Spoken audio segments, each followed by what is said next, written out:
Ve que el presidente electo Daniel Noboa sea posesionado en la Asamblea el 23 de noviembre. El Consejo de Participación le pedirá a la Corte Constitucional revisar 20 acciones judiciales contra concursos. Fiscalía está a la espera de la audiencia contra los autores materiales del asesinato de Fernando Villavicencio. Abogados de Jorge Cherres fueron multados por no justificar su inasistencia a audiencia en el caso Ispol. El Consejo Nacional Electoral denunció que Finanzas no le ha acreditado pagos para proveedores y personal de la institución. Estados Unidos aprueba la primera vacuna contra el virus del chikungunya. Y en los deportes, este domingo Emelec y Barcelona se medirán en una nueva edición del Clásico del Astillero.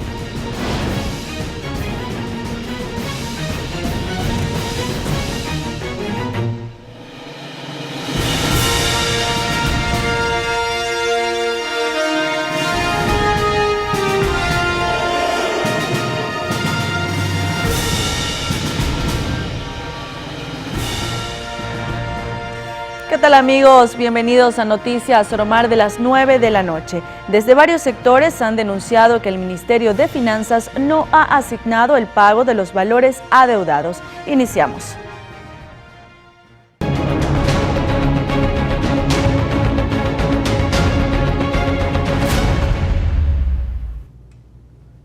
Iniciamos contándoles que legisladores continúan llegando hasta la Asamblea para entregar sus documentos y ultimar los detalles para la instalación, que ahora será el 17 de noviembre. Además, algunos de ellos se han vuelto a referir a posibles alianzas.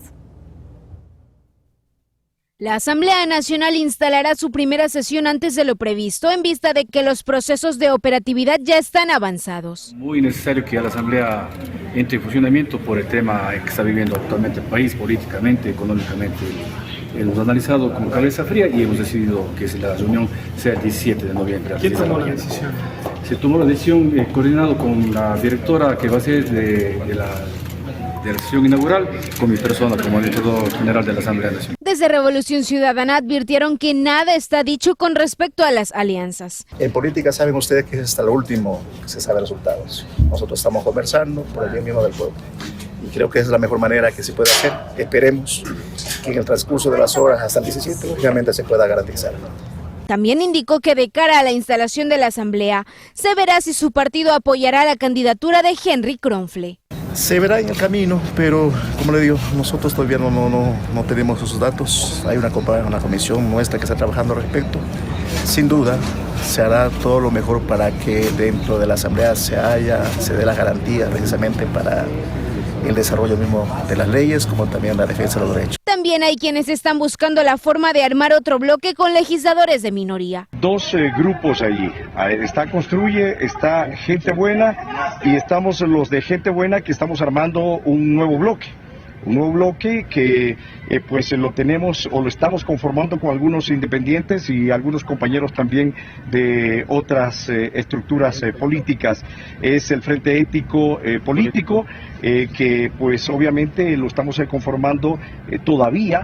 Estamos armando y recibiendo algunos nombres de asambleístas que quieren unirse. Adicional a todo esto, se anunció que la posesión del presidente electo Daniel Noboa se adelantará para el 23 de noviembre. Anaí Vélez, Noticias Soromar.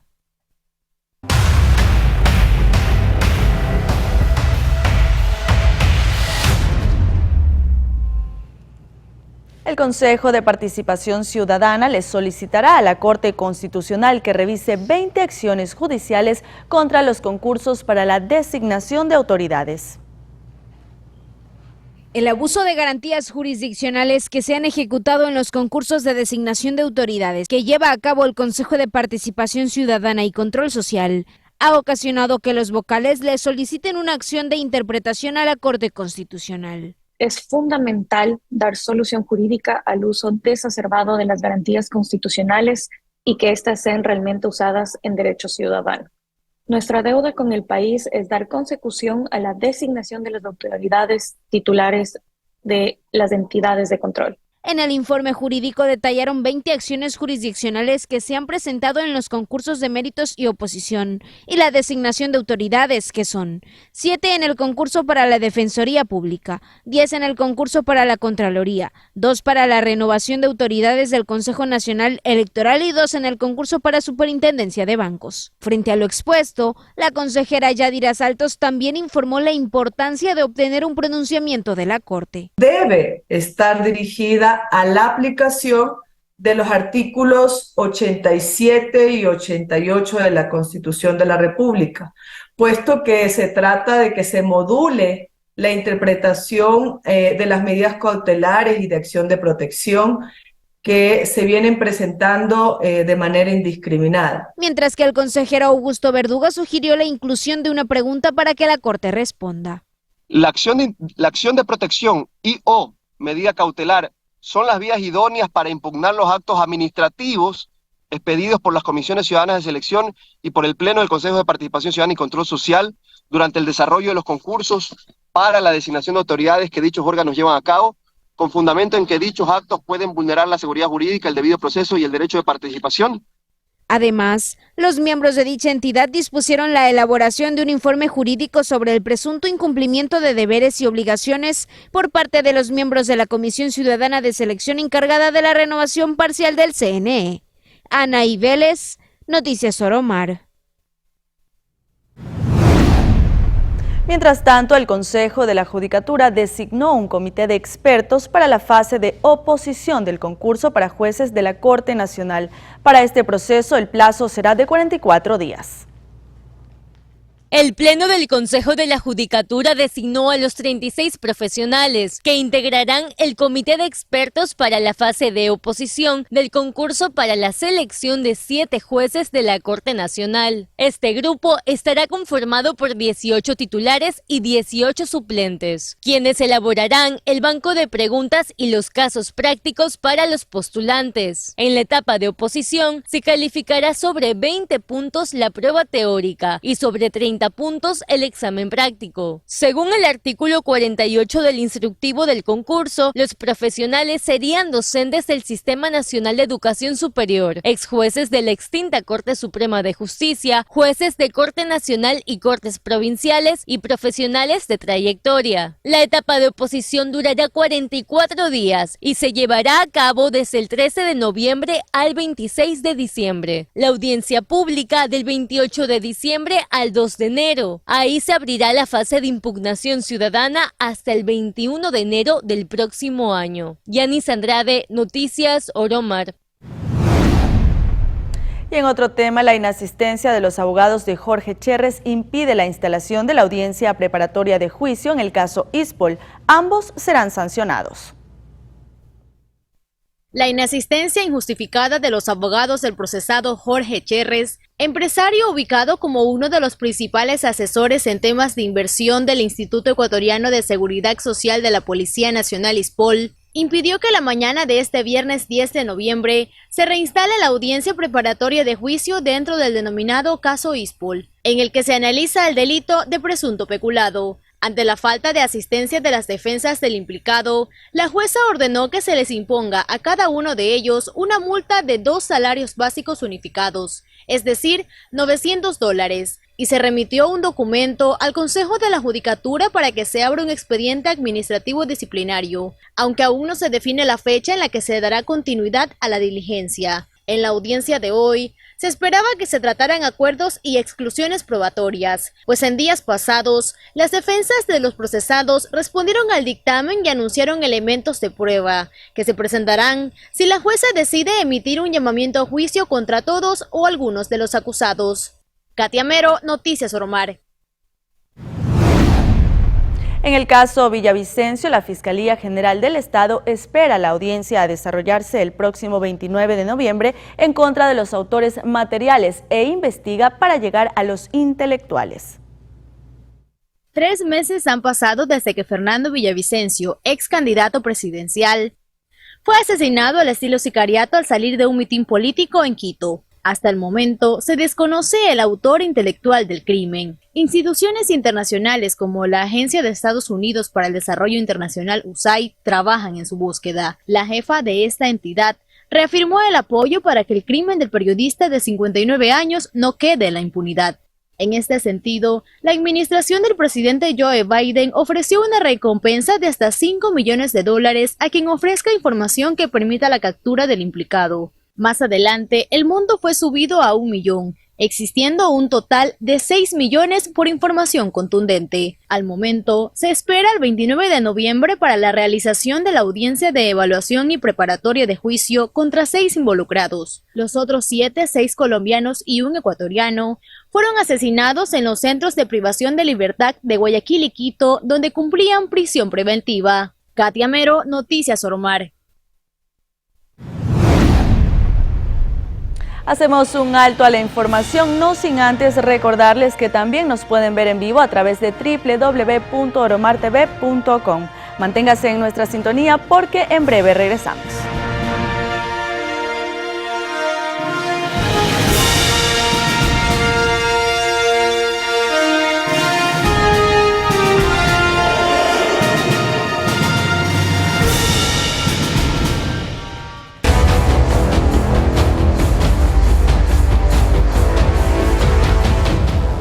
Regresamos para contarles que el Ministerio de Finanzas tiene retrasos en los pagos con proveedores del Estado y gobiernos locales, mientras que necesitará más de $1.000 millones para los sueldos de la burocracia en diciembre.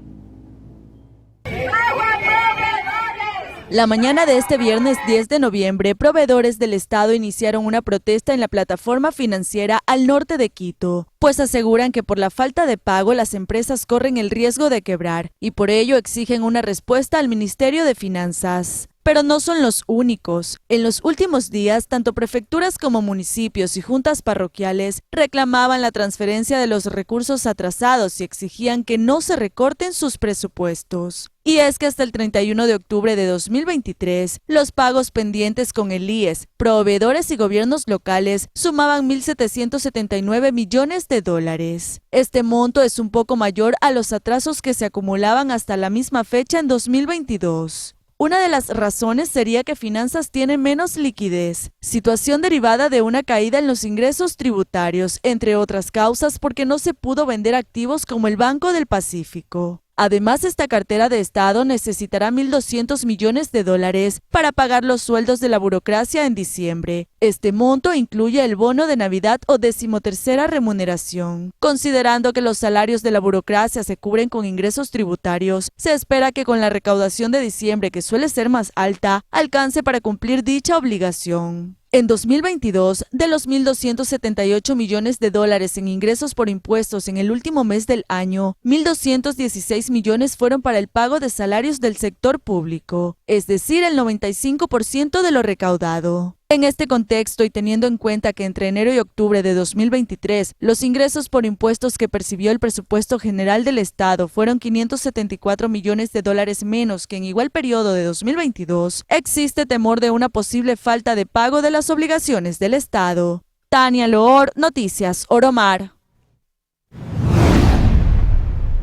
Y una situación similar atraviesa el Consejo Nacional Electoral, quien mediante un comunicado anunció que el Ministerio de Finanzas no les ha acreditado los pagos a proveedores y personal de la institución que trabajó durante las elecciones seccionales y las anticipadas. La deuda de las elecciones anticipadas es de más de $2 millones, mientras que a los proveedores se les debe cancelar más de $1.452.000.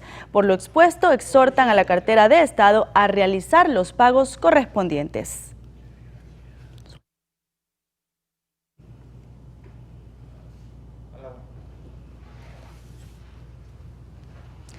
Y a través de un convenio de liquidez, el Ministerio de Finanzas ha debitado de las cuentas de SELEC cerca de $57.5 millones en lo que va del año. Esto pese a que el sector eléctrico atraviesa una crisis con apagones incluidos. A través de un convenio de liquidez, el Ministerio de Finanzas ha debitado de las cuentas de SELEC unos 57,5 millones de lo que va del año. Y así, tomar recursos de las empresas públicas y de la Corporación Eléctrica del Ecuador no es la excepción, pese a que es un año de crisis del sector eléctrico con apagones incluidos. Muestra la necesidad fiscal latente que tiene actualmente el gobierno nacional. El déficit ya estaba en los 2.000 millones de dólares, hay atraso por cerca de 1.700 millones de dólares con algunos proveedores, con gobiernos locales, y lo que está buscando es recursos de aquellas instituciones que de alguna manera, a criterio del gobierno, tienen excedentes. Para Calderón, estos recursos que el gobierno central toma deben ser devueltos a tiempo, más para un sector como el energético, que no cuenta con obras de inversión desde el 2017. Recursos que tienen que devolver, entonces tiene que ver en el futuro, dependiendo de las condiciones que esté estableciéndose para la devolución de esos recursos, establecer los mecanismos para la reposición de los mismos. Tendrá que ver en ese momento,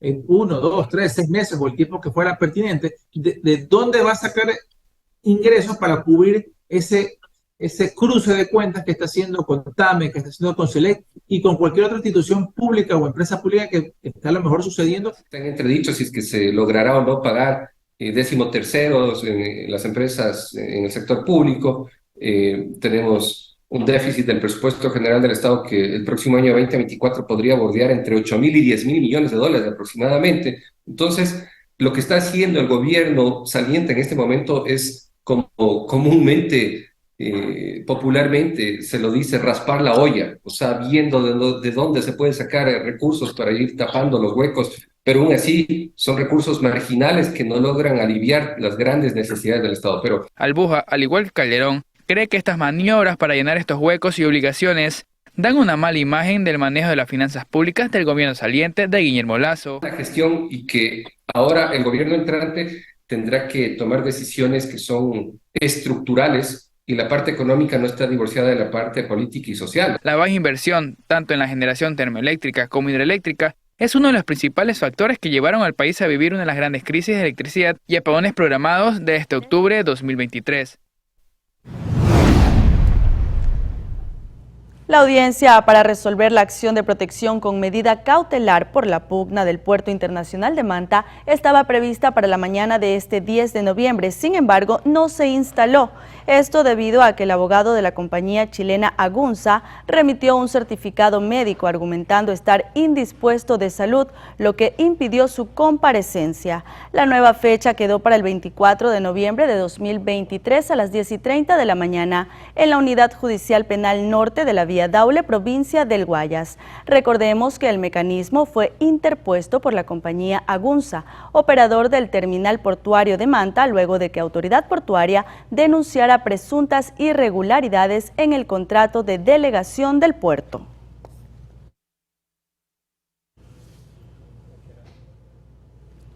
En otras noticias, el aumento del caudal y desbordamiento del río Upano, ubicado en la provincia de Morona, Santiago, provocó el cierre de la vía de acceso al puente en Macas. En la madrugada de este viernes 10 de noviembre, a través de una llamada al 911 y el monitoreo de cámaras de videovigilancia, se registró el aumento del caudal y desbordamiento del río Upano, lo que provocó el cierre de la vía de acceso al puente. La carretera alterna es Ceipa-Sevilla-Don Bosco-Sucúa. Sin embargo, en un comunicado, el Ministerio de Transporte y Obras Públicas indicó que habilitó la circulación en la vía Macas-Puyo, tras lograr encauzar el agua. Además, señalan que continúan con los trabajos y monitoreos constantes en la zona y que necesitaron 15 máquinas operativas y 80 trabajadores activos. Y por otro lado, se registró el deslizamiento de rocas en la vía Macas-Riobamba, en el kilómetro 60-100, por lo que este eje vial se encuentra parcialmente habilitado a la circulación vehicular. Cuenca fue sede del Congreso Nacional del Transporte Pesado. Participaron asociaciones y autoridades, así como la alta cúpula de la Policía Nacional, para proponer planes de acción que frenen la delincuencia en las carreteras del país. La ciudad de Cuenca fue sede del Congreso Nacional de Transporte Pesado del Ecuador, que abarcó la presencia de representantes del gremio de transporte y autoridades a nivel país. El motivo del evento fue crear planes de acción para hacer frente a la crisis de inseguridad en carreteras estatales. Sabemos que dentro de la vialidad es algo muy importante, ejes como la seguridad. De hecho, con el presidente Daniel es parte de nuestra propuesta y por eso estamos aquí para escucharlos. El sector del bypass de Quevedo, la vía Quito-Quevedo-Santo Domingo y la entrada a los puertos de embarcación son considerados de alto riesgo por el gremio de transportistas. En cambio, para el sindicato de la SUAY, las zonas inseguras son los caminos que dirigen a la costa ecuatoriana, como Guayaquil y Machala. Las autoridades locales, tanto los representantes del gobierno en cada provincia, tienen que ayudarnos. Ante aquella problemática se ha planteado ejecutar dos acciones inmediatas: un control móvil en las carreteras del país con la presencia de Fuerzas Armadas y la creación de un chat integrado entre Policía Nacional y transportistas.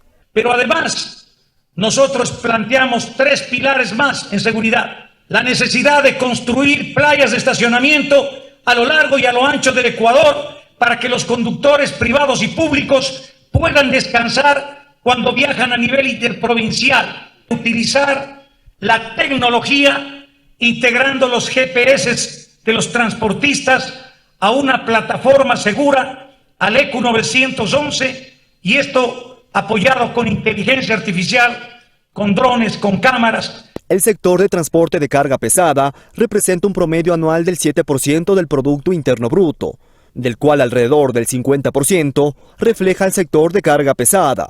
En cifras, 3.500 millones de dólares. Más de 250.000 camiones en el Ecuador mueven las 24 horas del día, los 7 días a la semana, los 365 días del año, los puertos, los aeropuertos, las fronteras, el abastecimiento de la industria, el comercio, los mercados, las farmacias, es decir, todos los productos en la economía nacional.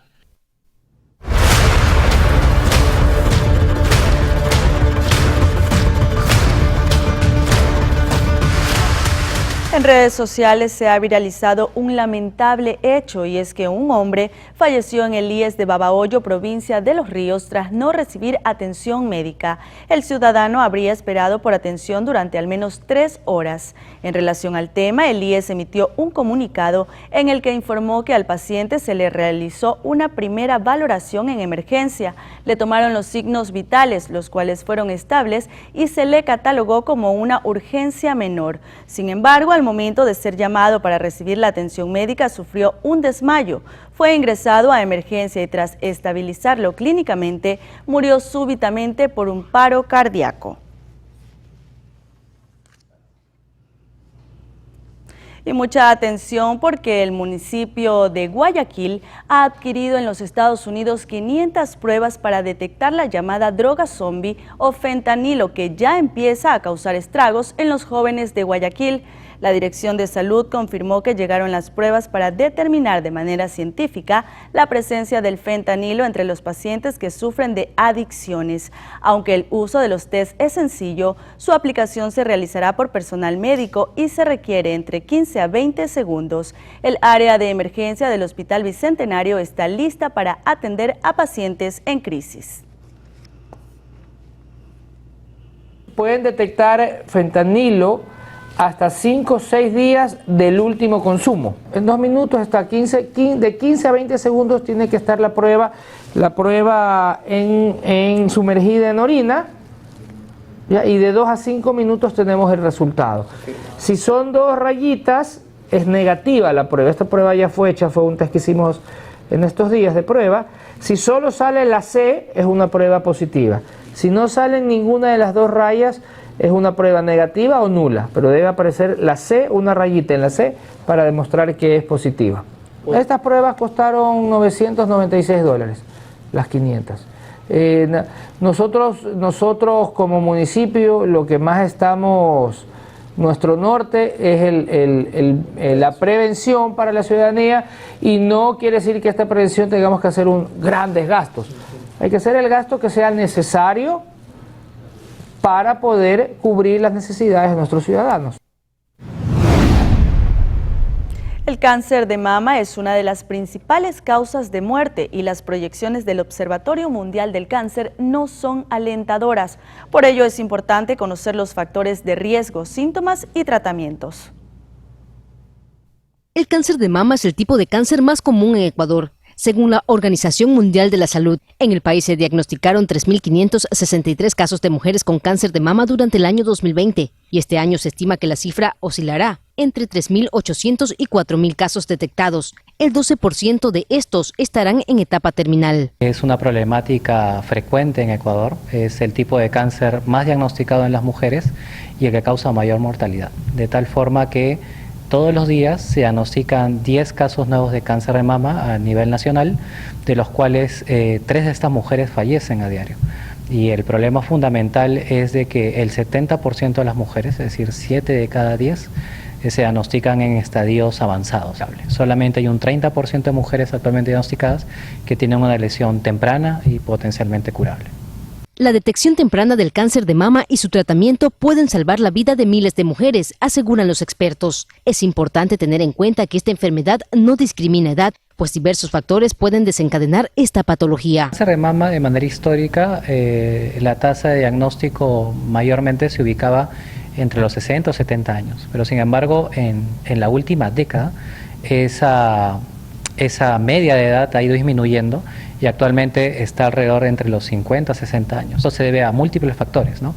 Uno es el estilo de vida, obesidad, sedentarismo, consumo de alcohol, tabaco. También hay un factor genético, pero que felizmente es poco. Lo fundamental es hacer un chequeo con una mamografía a partir de los 40 años. No es necesario que uno tenga factores de riesgo, de hecho la mayoría de mujeres no tienen un factor de riesgo conocido, y hacer su control de manera anual hasta los 50 años y a partir de los 50 años se puede espaciar cada 2 años hasta los 70, ¿no?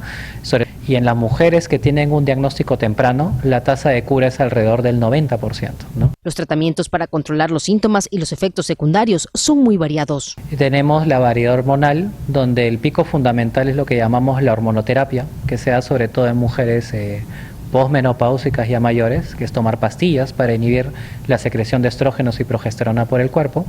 En el caso del triple negativo, la visión histórica ha sido la tradicional quimioterapia, es un tumor de tipo agresivo y que se pone lo que normalmente las mujeres conocen como la quimio roja y la quimio blanca, que son antracíclicos taxanos, y en la última década se ha estado investigando mucho en el uso de inmunoterapia, es decir, poner una especie de vacuna, por así decirlo, que hace que la mujer reconozca o el cuerpo de la mujer reconozca las células tumorales y las elimine. Generar conciencia sobre los síntomas, tratamientos y efectos de esta enfermedad es uno de los principales objetivos de Roche, una empresa internacional pionera mundial en productos farmacéuticos y diagnósticos enfocados en hacer avanzar la ciencia para mejorar la vida de las personas. María José Pino Argote, Noticias Oromar. De esta manera nos separamos nuevamente por unos segundos, pero en breve regresamos para revisar más noticias, así que no cambie de canal.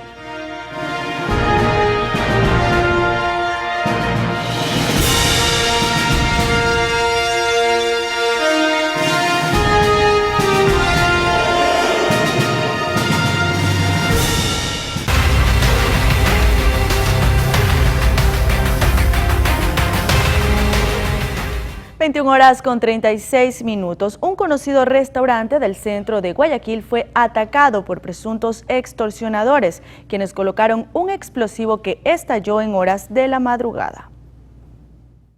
Quien piense que las vacunas, las amenazas, las extorsiones y el ¡pum! De las bombas son cosas de los barrios marginales únicamente, está equivocado.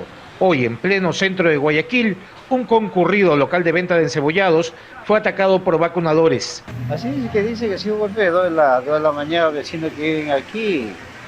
Cuando yo llegué cuarto para la silla estaba explotado ya.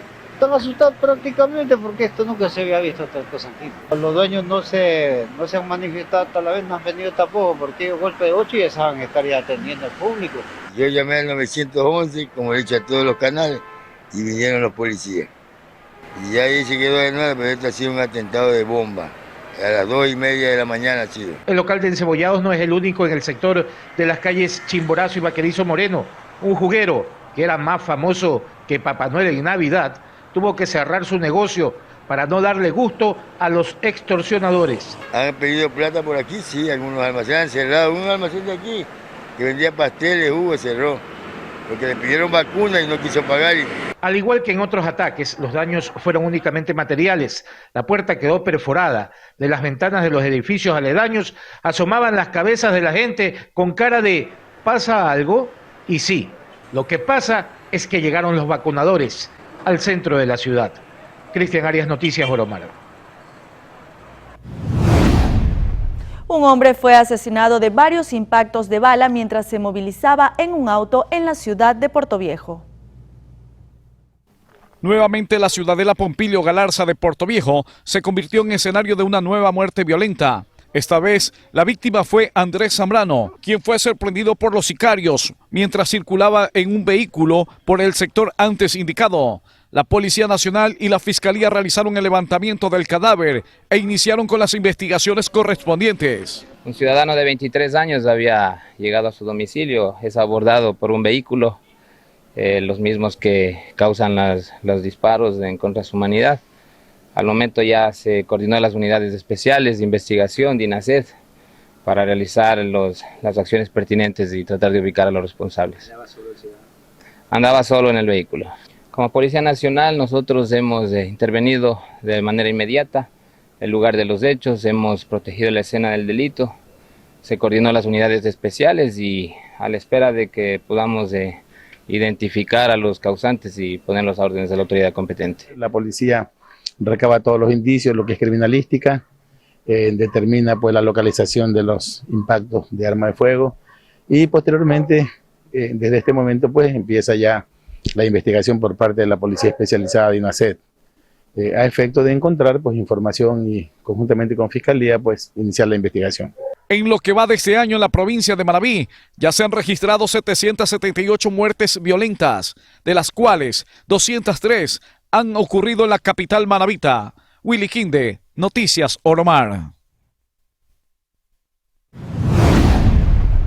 Pasamos a la provincia de Sucumbíos, donde la noche de ayer se registró una muerte violenta en las calles Guayaquil y Vicente Rocafuerte en el centro de Nueva Loja, cantón Lago Agrio. La Policía Nacional dio a conocer que la víctima tenía 34 años de edad, registraba 3 antecedentes penales y en la actualidad permanecía con medidas sustitutivas. El fallecido era conocido con el alias de Salserín.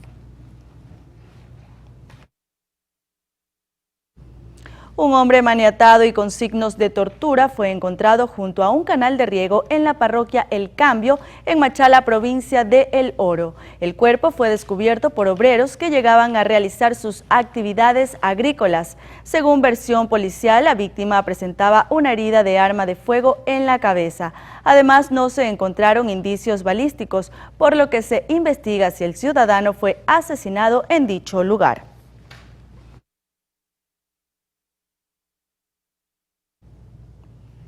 Un narcotraficante albanés que contaba con alerta roja de la Interpol fue capturado en Turquía. El ciudadano cuenta con historial delictivo en Ecuador. Conocido como el rey de las fugas o el zar de la cocaína, el albanés Dritan Rexepi, cabecilla del cartel internacional Compañía Bello, fue detenido este viernes 10 de noviembre en Estambul, Turquía, según informó el ministro de ese país. El ciudadano cuenta con un historial en Ecuador. Fue detenido en 2014 en Guayaquil durante el desarrollo del operativo Balcanes. En ese entonces, recibió una sentencia de 13 años de prisión por narcotráfico. Estuvo primero en la cárcel de La Tacunga y luego fue trasladado a la cárcel regional del Guayas, desde donde, según información policial, manejaba un lucrativo negocio con el tráfico de cocaína. Sin embargo, tras una masacre registrada en la cárcel de Cotopaxi en 2021, solicitó acogerse a la prelibertad y cumplir arresto domiciliario. Para esto, debía presentarse cada 15 días ante la justicia como parte del acuerdo para gozar de este beneficio. Sin embargo, no lo hizo. El narcotraficante había sido sentenciado en Albania e Italia por casos de asesinato, narcotráfico y secuestro, mientras que en su país había sido acusado de asesinar a un policía y poseer armas de uso militar. En abril del 2023, el ex candidato presidencial Fernando Villavicencio, asesinado en agosto del 2023, denunció que el ciudadano albanés se acogió a la libertad pese a existir informes negativos del SNAI. Además, aseguraba que presentaba informes médicos falsos para justificar su inasistencia y que en su lugar enviaba a un defensor público. Katia Mero, Noticias Oromar. La Policía Nacional detuvo a 2 sospechosos tras estar implicados en la supuesta venta de puestos para ingresar al Cuerpo de Agentes de Control Municipal de Guayaquil. La empresa pública municipal para la gestión de riesgos y control de seguridad de dicha ciudad informó que la detención fue en flagrancia. De manera preliminar se conoció que los sospechosos ofrecían la falsa garantía de que los interesados podrían ingresar a la institución. En dicho comunicado indicaron también que el caso fue puesto en conocimiento de la Fiscalía General del Estado.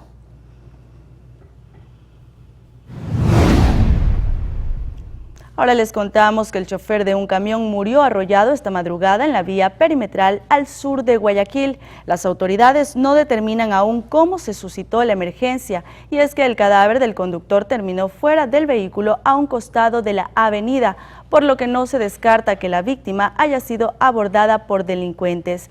El ahora occiso fue identificado como Néstor Daniel Briones Araujo.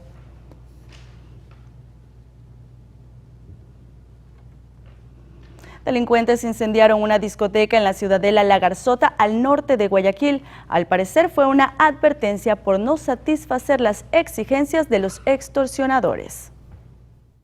Sucedió la noche de este jueves. Delincuentes ingresaron a la discoteca Living en La Garzota con intenciones de robar. Luego de someter al guardia y apoderarse de $3.000, salieron y le prendieron fuego a un vehículo antes de irse. Bueno, no es una explosión, eso debo aclararlo, ¿no? Ellos rociaron combustible y lo quemaron.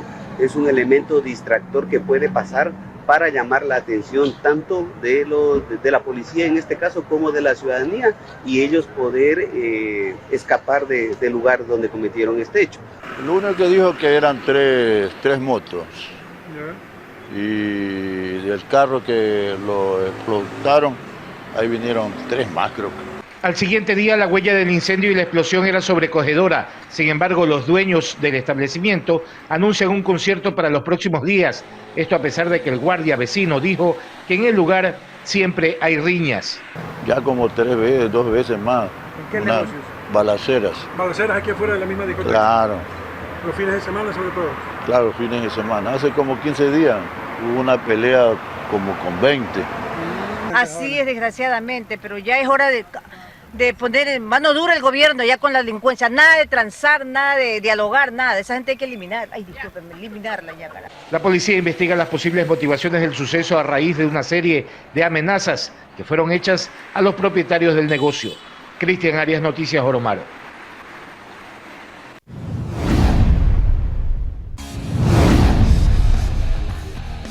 Cambiamos de tema para contarles que se empieza a vivir la Navidad en Guayaquil y una de las tradiciones es el encendido del árbol. Cientos de personas se encuentran en el lugar para disfrutar desde ya las próximas festividades.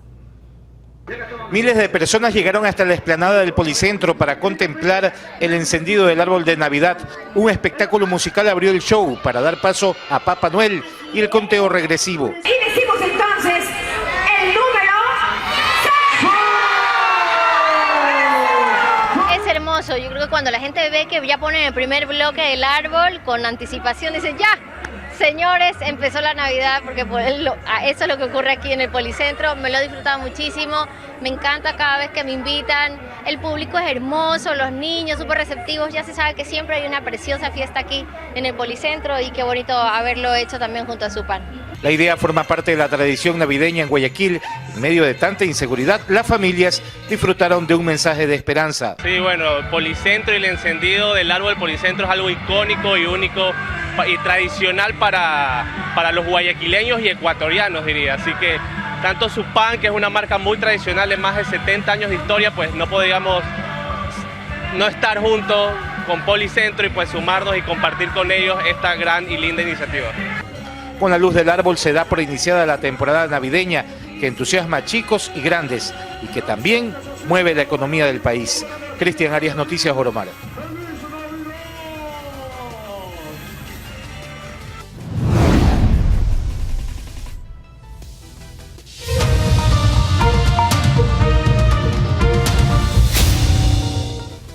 En Oromar TV estamos de aniversario y nuestra compañera María José Pino Argote nos ha preparado una nota que recoge algunos de los hitos marcados en estos 13 años al aire.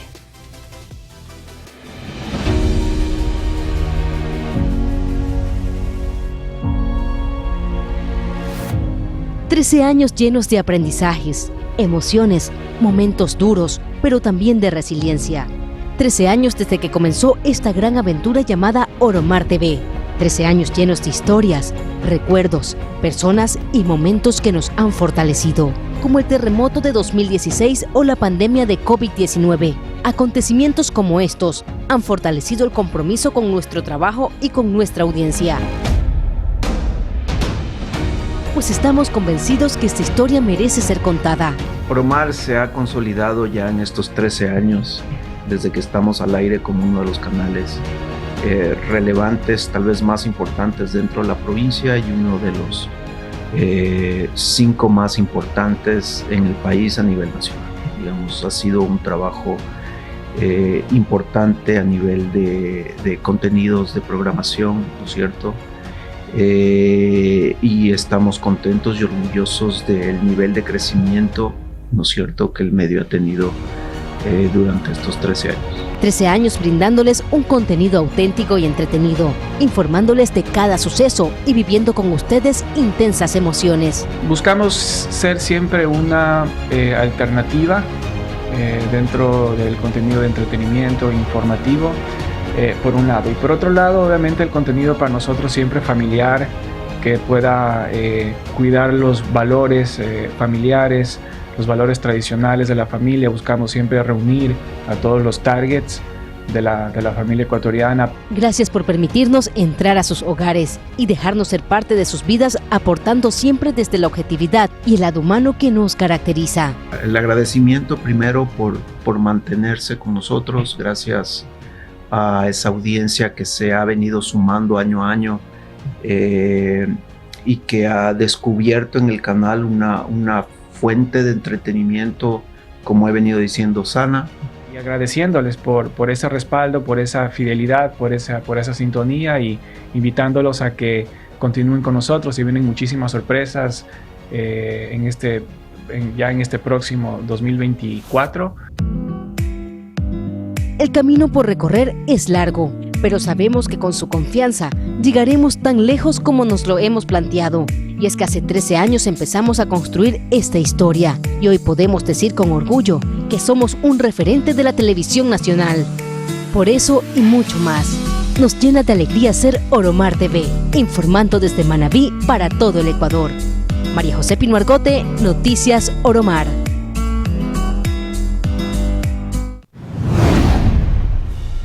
Esta reseña de nuestra historia como medio de comunicación es una pequeña muestra del gran compromiso que tenemos con ustedes, nuestra audiencia. Por ello trabajamos con dedicación día a día para brindarles lo mejor. Gracias por elegirnos durante estos 13 años. Y de esta manera ponemos punto final a esta entrega informativa. Gracias por acompañarnos. Buenas noches, excelente fin de semana.